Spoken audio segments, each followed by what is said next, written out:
Hello friends, welcome to part 3 of HP CISS ink tank conversion series. Now we're going to begin from where we left last time. So you can see last time we have completed making the holes and laying all the rubber tubes inside. Now in this series we're going to get the cartridges ready and make all the holes in the cartridges and fill the ink tank as well.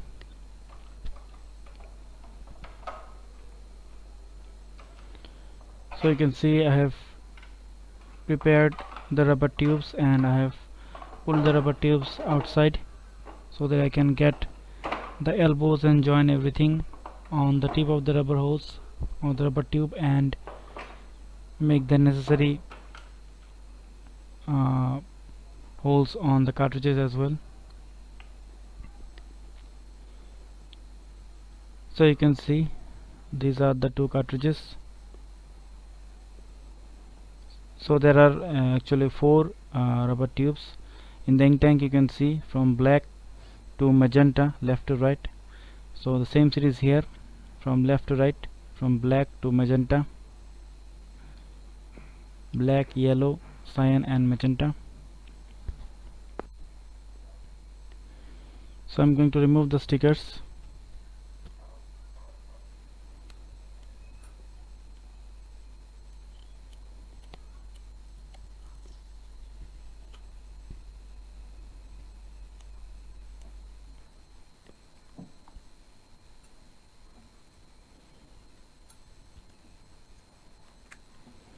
After removing the stickers, apply it on the side of the cartridges.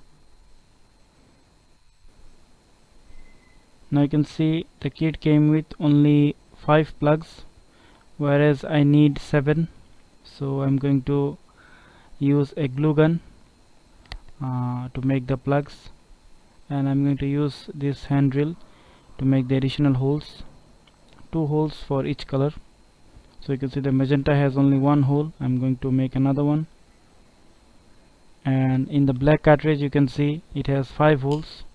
So I'm going to plug all the 4 holes in the side, and in the middle I'm going to drill another hole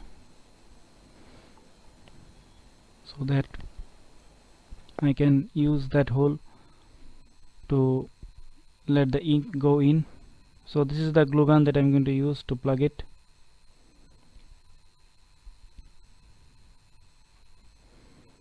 So why I need 2 holes? Actually because initially when I'm going to prime the cartridge, I want 1 hole to remain open so that the air can get out.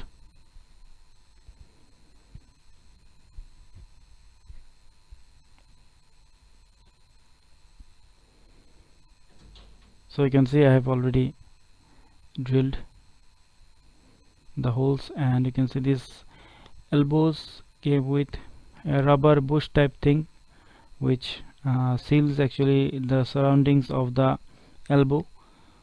So I'm going to insert this rubber bush inside,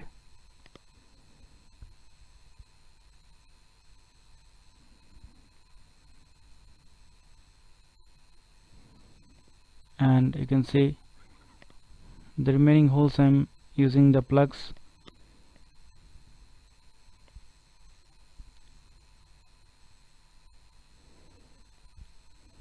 So the white rubber thing that is like a bush, it's actually works like an o-ring or some sort of thing like that, which seals the elbow that goes in. So you can see I cannot put another plug on the color cartridge because the hole is big. So I'm going to put the rest of the plugs on the black cartridge, and in order to put the elbow inside I need to drill the holes a little bit bigger.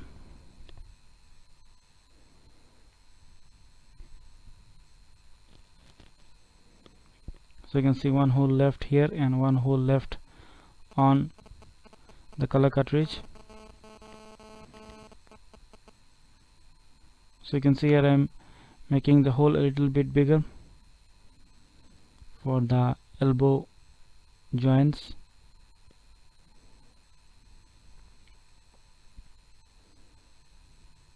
and this plug is going to be plugged, this hole is going to be plugged with glue gun, and I'm going to use the middle hole for the ink to go in, and I'm going to drill another hole for the air to come out. So in order to drill nicely, I found out that if you make the hole with a smaller sharp object, just like this screwdriver I'm using, which is very small, to make the initial hole, then it becomes very much easy for to use the hand drill, because it cuts very well and goes inside easily.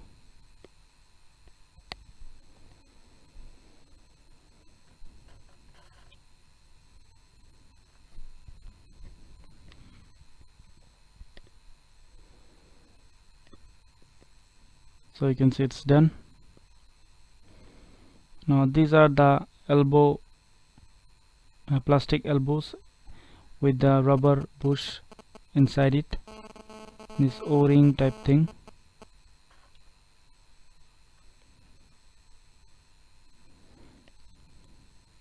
So I'm opening that up, and I'm going to put this into the holes that I've just drilled.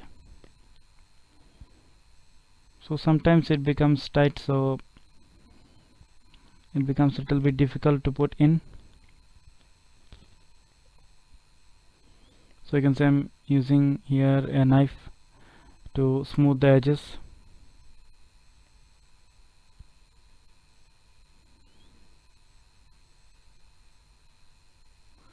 So that these rubber bushes goes inside nicely. So there we go. You can see the white bushes where the ink will go in, and the plugs all are set. So you can see these are the holes that I'm going to use the glue gun to seal it.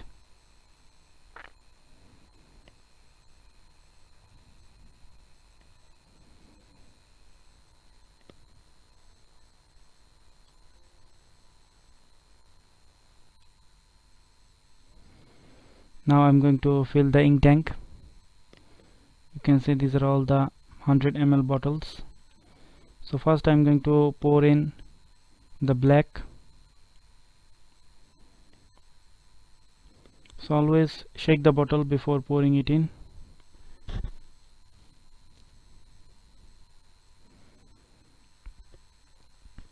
So here I made a simple mistake. I have cut the entire seal from the top of the bottle, and this made a little bit difficult for me to pour, but somehow I managed to do that.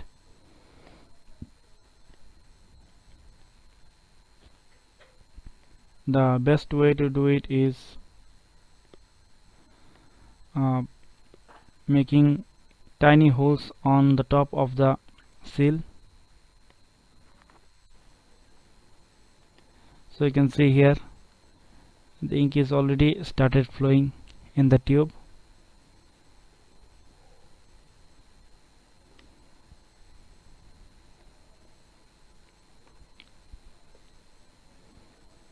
So I have poured the yellow ink off camera, and now I'm going to pour the blue or the cyan. So while pouring in the yellow, I discovered this technique. Just use a sharp object and make two holes, poke two holes, one in the top and one in the other side, into opposite sides of the seal, so that you can see from one hole the ink will flow out, and from the other hole the air will go in.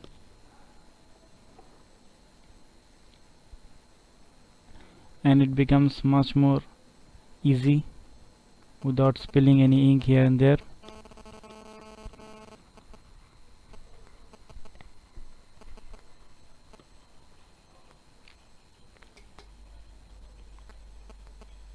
So you can see the ink is flowing in the tubes.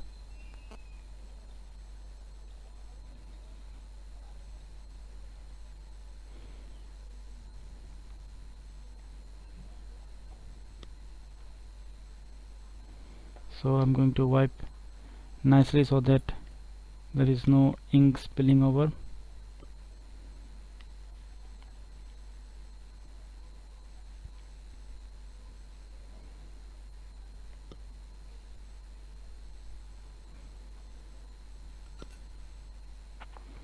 So I've done the magenta, pouring in the magenta ink off camera, and now I am fitting the flow restrictor.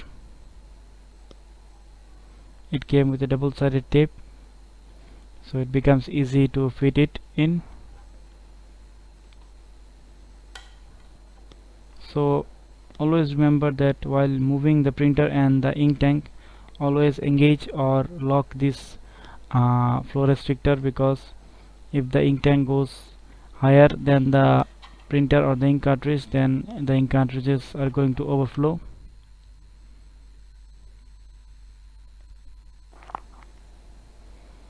So once the ink cartridge or the printer and the ink tank are on the same level, then you don't have to lock it, and the flow restrictor can remain open.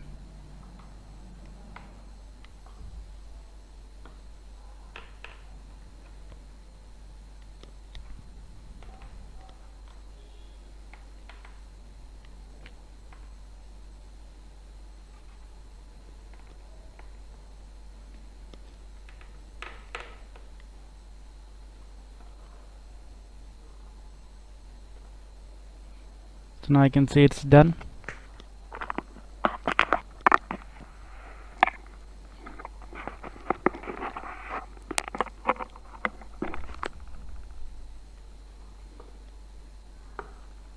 Now what I'm going to do is I'm going to get the cartridges ready. So now I'm going to fit in the elbows into these rubber tubes, and then I'm going to insert the rubber tubes into the printer. So right now I have turned on my glue gun so that it heats up.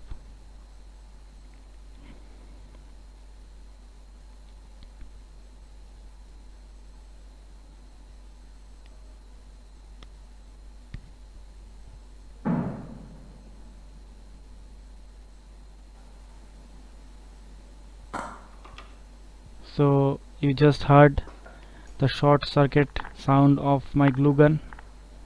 It just shorted out and it's gone. Now I have to find another way to glue in the holes, and this was the cue for the end of this video, because in the next part I'm going to show you how I fit in the cartridges, because I need to manage somehow with a glue gun. So I hope you like this video. If so, don't forget to subscribe, like and share, and thanks a lot for watching. So the next part will be coming soon. So thanks again for watching. I'll see you later.